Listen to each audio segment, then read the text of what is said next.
Hello বন্ধুরা, আমি আবারও আপনাদের জন্য একটি মেয়ের গল্প নিয়েছি যার একজন অলরেডি বয়ফ্রেন্ড আছে। সেই মেয়ে এতটাই তৃষ্ণার্ত যে তার বয়ফ্রেন্ডের বাবার কাছ থেকে নিজের শারীরিক চাহিদা পূরণ করে নেয়। চলুন দেখি সেই মেয়ের গল্প। সিনেমার শুরুতে আমরা বাবলুকে আর্মির প্রশিক্ষণ করতে দেখি। বাবলু তার মন প্রাণ দিয়ে প্রশিক্ষণ করছে কারণ সে তার দেশের সেবা করতে চায়। প্রশিক্ষণ শেষ হওয়ার পরে যখন সবাই তাদের ক্যাম্পে ফিরে যায় তখন বাবলু তার বন্ধুকে বলে, আমি একটা মেয়েকে ভালোবাসি এবং আমরা অনেকদিন ধরে লিভ ইনে আছি, মানে তারা একসঙ্গেই থাকছিল। কিন্তু আজ বাবলু তার প্রেমিকাকে বিয়ের প্রস্তাব দিতে চেয়েছিল। সে চিন্তিত ছিল যে তার প্রেমিকা হয়তো বিয়েতে রাজি হবে না। তখন একজন বলে ওঠে, তুমি চিন্তা করো না, তোমার প্রেমিকা বিয়েতে রাজি হবে। এই কথা বাবলু একটু সাহস পায়। রাতে বাবলু তার ক্যাম্পে থেকে বাড়ি ফিরে আসে। সেখানে আমরা তার প্রেমিকা কমলিকে দেখি। কমলি বাবলুকে খুশি করার জন্য তার পছন্দের ডিনার তৈরি করেছিল, কারণ তারা একে অপরকে খুব ভালোবাসতো।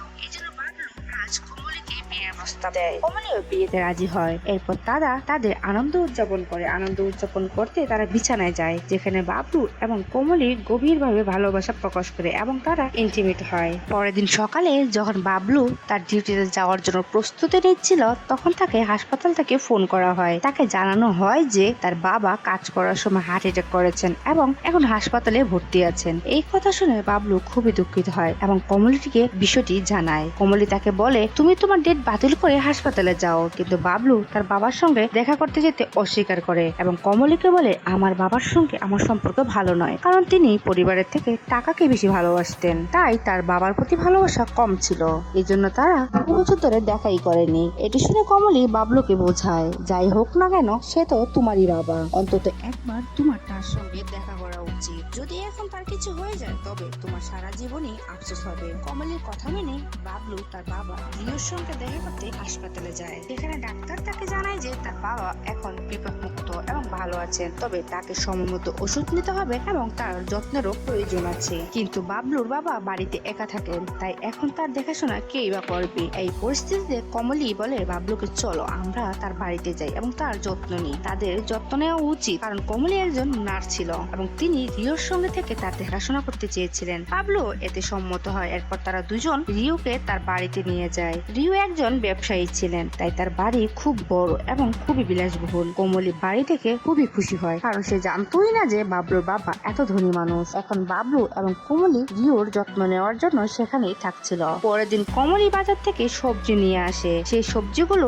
বাবলুর কাছে রেখে তার কাজ করতে চলে যায়। রিও কমলিকে সাহায্য করার জন্য সেই সবজিগুলো নিয়ে রান্নাঘরে রেখে দেয়। বাবলুর বাবার হাত থেকে ভুলবশত তার ফোন টেবিল থেকে নিচে পড়ে যায়। এতে বাবলু খুবই রেগে যায় এবং তার বাবাকে খুব খারাপ ভাষায় কথা বলে। সে এমন কথা বলে যা তার বাবার হৃদয়ে আঘাত করে। সে আরো বলে, যদি সেদিন তোমার মুড না থাকতো আমি হয়তো এই পৃথিবীতে আসতাম না। বাবলুকে এমন রাগ করার ঘটনাটি কমলি দেখে ফেলে। কমলি রেগে তার রুমে এসে বাবলুকে বলে, তোমার বাবার সঙ্গে এমন অসভ্যতার কথা বলা উচিত হয়নি। তোমার ফোন তো ঠিক হয়ে যাবে, কিন্তু তোমার বলা কথাগুলো কি ঠিক হওয়া সম্ভব? এটা শুনে বাবলু আরো রেগে যায় এবং কমলিতে তাকিয়ে বলে, সে বলে আমার বাবা ছোটবেলা থেকেই এমন ছিলেন। যখন আমি খুব ছোট ছিলাম তখন আমার মায়ের একটা কার অ্যাক্সিডেন্টে মারা যায়। সেই সময় আমার বাবা শুধু টাকা উপার্জনের পেছনে দৌড়াতেন, তিনি কখনই তার পরিবারকে সময় দেননি। এই কথা শুনে কমলি বাবলুকে বোঝায়, তোমার এই পুরনো কথাগুলো ভুলে যাওয়া উচিত, কারণ এখনো সব অতীত। আমি তোমার সঙ্গে একটি পরিবার গড়ে তুলতে চাই, তাই আমাদের সবাইকে একসঙ্গেই থাকতে হবে। তাদের এই কথাবার্তাগুলো রিও শুনে ফেলেন। পরের দিন যখন বাবলু একা বসেছিল তখন রিও তার কাছে এসে ক্ষমা চান এবং বাবলুকে তিনি বলেন, আমিও তোমার মাকে খুব ভালোবাসতাম। তার চলে যাওয়ায় আমি খুব কষ্ট পেয়েছিলাম, কিন্তু আমি আমার কাজ নিয়ে এতই ব্যস্ত ছিলাম যে তুমি আমার ব্যথা দেখতেই পাওনি। আমি শুধু চেয়েছিলাম অনেক টাকা উপার্জন করতে, যাতে আমি আমার পরিবারকে বিলাসবহুল জীবন দিতে পারি। এই কথা শুনে বাবলু তার ভুল বুঝতে পারে। সেও কাঁদতে কাঁদতে তার বাবাকে জড়িয়ে ধরে এবং তাকে ক্ষমা করে দেয়। তারপরের দিন আমরা সবাইকে একসঙ্গে টেবিলে দুপুরের খাবার খেতে দেখি, কারণ এখন তাদের মধ্যে সবকিছু ঠিক হয়ে গিয়েছিল। এরপর বাবলুর বাবা বাবলুকে কিছু টাকা দেন, কারণ বাবলু তার বাড়ি তৈরি করার জন্য কারোর কাছ থেকে ধার নিয়েছিল। এটি দেখে কমলি খুবই খুশি হয়, কারণ বাবলুর বাবা এখন তাদের সঙ্গেই ছিলেন। এরপর বাবলু যখন আর্মি ক্যাম্পে ছিল তখন তাদের অফিসার জানায় যে তাদের সীমান্তের কাছে কিছু সন্ত্রাসী প্রবেশ করেছে, যাদের কাছে প্রচুর অস্ত্র রয়েছে। সেই কারণে এই মিশনটি অন্তত বিপজ্জনক হতে চলেছে। অফিসার আরো বলে, এই মিশনে আমাদের জীবনও যেতে পারে, তাই তোমরা তোমাদের পরিবারকে কিছু সময় দাও, কারণ মিশন শেষ হওয়ার পর কেউ হয়তো ফিরেও আসতে না পারে। এই কথা শুনে বাবলু বাড়ি ফিরে তার বাবা রিও এবং কমলিকে মিশনের কথা জানায়। এটি শুনে সবাই খুবই দুঃখিত হয়, তবে বাবলু বাবলু কমলিকে বলে, আমার যাওয়ার পর তুমি আমার বাবার ঠিক মতো যত্ন নেবে। এরপর বাবলু শেষবারের মতন কমলির সঙ্গে গভীর ভালোবাসার মুহূর্ত কাটায়, কারণ সে নিশ্চিত নয় যে ভবিষ্যতে এমন সুযোগ আর আসবে কিনা। পরের দিন বাবলু তার মিশনে যাওয়ার আগে তার বাবার সঙ্গে দেখা করে এবং কমলিকে সঙ্গে দেখা করে তাকে বলে, আমার বাবার ভালোভাবে খেয়াল রাখো। তারপর সে মিশনে চলে যায়। এরপর আমরা এক সপ্তাহ পরের দৃশ্য দেখতে পাই, যেখানে কমলি তার বান্ধবী নিয়ার সঙ্গে বসেছিল। বাবলু চলে যাওয়ার পর কমলি আবার নার্সের কাজে যোগ দিয়েছিল। তখন কমলি তার বান্ধবী নিয়াকে বলে, তার সাথে আমার বেশি হয়ে গেছে, কিন্তু কমলি অনেক চিন্তায় পড়ে যায়। ঠিক আছে তো, নিয়া তাকে বোঝায়, তুমি টেনশন করো না, হয়তো বাবলু তার মিশনে ব্যস্ত আছে, সময় পেলে সে তোমাকে অবশ্যই কল করবে। তারা যখন এই বিষয়ে কথা বলছিল তখনই কমলির কাছে বাবলুর কল আসে, কিন্তু বাবলু যেখানে ছিল সেখানে নেটওয়ার্ক ভালো না থাকায় তাদের কথা সঠিকভাবে হয় না। তবুও বাবলু ঠিক আছে জেনে কমলি খুশি হয়। এরপর কমলির কাছে এক গ্রাম্য ডাক্তার আসে, যে কমলিকে পছন্দ করত। সে কমলির সঙ্গে কথা বলার চেষ্টা করে, কিন্তু কমলি তার ভালোবাসাকে প্রত্যাখ্যান করে, কারণ কমলি বাবলুকে প্রতারণা করতে চায়নি। সে বাবলুর সঙ্গে বিয়ে করতে চলেছিল। এরপর কমলি যখন তার বাড়ি পরিষ্কার করছিল তখন মায়া নামে একটি মেয়ে তাদের বাড়িতে আসে। মায়া রিওর প্রেমিকা এবং তার ব্যবসায়িক অংশীদারও ছিল।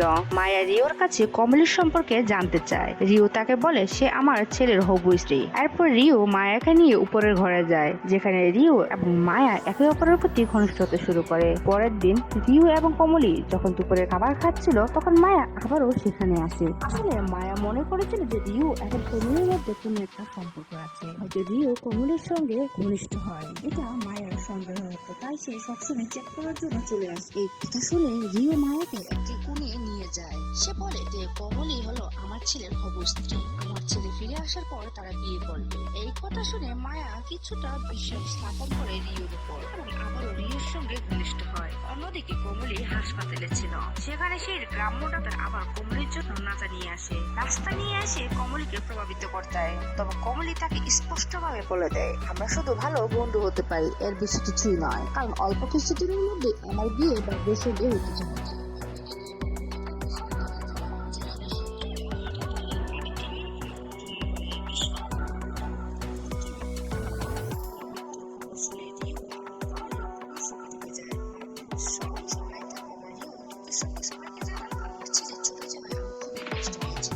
সে বলে সে তার দেশকে রক্ষা করার জন্য তার জীবন দিয়েছে, তবে এখনো পর্যন্ত বাবলুর মৃতদেহ খুঁজে পাওয়া যায়নি, তাই তার শেষকৃত্য করা হয়নি। বাবলুর মৃত্যুর কারণে কমলি গভীর শোকের মধ্যে ছিল। কিছুদিন পর সে রিওর বাড়ি ছেড়ে যেতে চেয়েছিল, কারণ সেই বাড়ি তাকে বাবলুর কথা মনে করিয়ে দিত। তবে রিও কমলিকে যেতে বাধা দেয়। তিনি জানতেন কমলি বাবলুর মৃত্যুর কারণে মানসিকভাবে ভেঙে পড়েছে এবং যে কোনো সময় ভুল সিদ্ধান্ত নিতে পারে। রিও কমলিকে তার সঙ্গে থাকার জন্য অনুরোধ করেন। রিওর কথা শুনে কমলি কিছুদিনের জন্য সেখানে থাকার সিদ্ধান্ত নেয়, কিন্তু কমলি সবসময় বাবলুর স্মৃতিতে ডুবে থাকতো। একদিন কমলি খুব বেশি মদ পান করে। রিও তাকে তার রুমে নিয়ে যায়। কমলি এতটাই নেশাগ্রস্ত ছিল যে সে রিওকে বাবলু মনে করতে শুরু করে এবং রিওর সঙ্গে ঘনিষ্ঠ হতে চেয়েছিল। তবে রিও মনে করে এটি ভুল, কারণ সে তার ছেলের স্ত্রীকে এভাবেই গ্রহণ করতে পারে না। তাই রিও সেই জায়গা থেকে চলে যায়। পরের দিন কমলি যখন নেশা থেকে মুক্ত হয় তখন তারা দুজন একসঙ্গে নাস্তা করছিল। কমলি রিওর কাছে রাতের ঘটনার জন্য ক্ষমা চায়। দুঃখ ভুলে যাওয়ার জন্য রিও কমলিকে বলেন, তুমি বেশি চিন্তা করো না, রাতে কিছুই ঘটেনি। কিছুদিন পর কমলি ধীরে ধীরে বাবলুর সুখ থেকে বেরিয়ে আসতে শুরু করে। সে রিওর সঙ্গে ভালো সময় কাটাতে থাকে, কারণ তাদের মধ্যে একটি ভালো সম্পর্ক তৈরি হয়েছিল। একদিন সকালে রিও কমলিকে বাবলুর ছোটবেলার ছবি দেখাতে শুরু করেন। ছবি দেখানোর সময় রিও আবেগপ্রবণ হয়ে পড়েন এবং কান্না করতে থাকেন। কমলি তাকে শান্ত করে এবং তাকে রুমে নিয়ে যায় এবং কমলি এবং রিও তখন দুজনেই ঘনিষ্ঠ হয়ে পড়ে। পরের দিন তারা একে অপরের সঙ্গে সময় কাটিয়ে খুব খুশি হয়। তখন একটি কল আসে, যা থেকে জানা যায় বাবলু এখনো জীবিত এবং একটি হাসপাতালে ভর্তি রয়েছে। এটি শুনে কমলি এবং রিও স্তম্ভিত হয়ে যায়, কারণ কমলি ইতিমধ্যেই রিওর সঙ্গে ঘনিষ্ঠ হয়েছে। এরপর কমলি এবং রিও আর্মি হাসপাতালে যায়, যেখানে বাবলু ভর্তি ছিল। সেখানে তারা জানতে পারে যে শত্রুরা বাবলুকে প্রচন্ডভাবে নির্যাতন করেছে এবং পরে তাকে মৃত মনে করে জঙ্গলে ফেলে দেয়। এক অজ্ঞাত ব্যক্তি তাকে খুঁজে পেয়ে হাসপাতালে ভর্তি করান, যার ফলে তার জীবন রক্ষা পায়। এরপর বাবলুকে কিছুটা সুস্থ হলে বাড়ি নিয়ে আসা হয়। বাবলু যখন বাড়ি ফিরে আসে তার আচরণ সম্পূর্ণরূপে পাল্টে গেছে। শত্রুদের দ্বারা অতিরিক্ত নির্যাতনের কারণে বাবলু সেই স্মৃতিগুলোর মধ্যেই আটকে ছিল।